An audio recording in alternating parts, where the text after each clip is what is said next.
Welcome to our channel. Today we how to log into TipRanks step by step clearly. To begin, open your preferred web browser. In the address bar, type www.tipranks.com and press enter. Wait for the TipRanks homepage to load completely.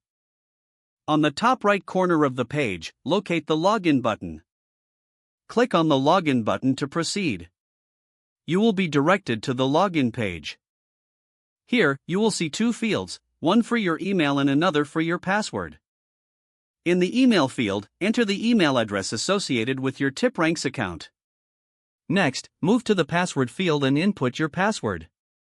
Once both fields are filled, look for the login button on the page. Click the login button to access your account.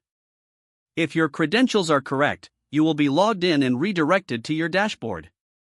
In case you forget your password, click on the Forgot Password link below the password field. Follow the instructions provided to reset your password if needed. Upon successfully logging in, explore the various features available to you on TipRanks.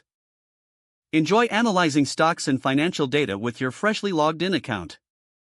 If the page does not load, refresh the browser or try again in a private or incognito window.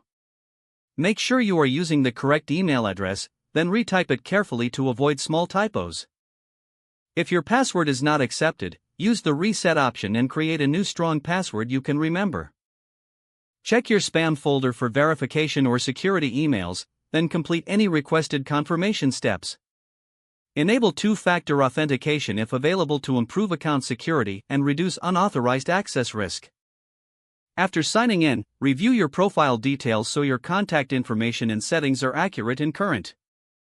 If you see an error message, note it down and try again after restarting your device and internet connection. Log out when you finish, especially on shared devices, to keep your account and payment information secure. If the page does not load, refresh the browser or try again in a private or incognito window. Make sure you are using the correct email address, then retype it carefully to avoid small typos. If your password is not accepted, use the reset option and create a new strong password you can remember. Check your spam folder for verification or security emails, then complete any requested confirmation steps. Don't forget to like this video and subscribe to our channel for more step-by-step tech guides.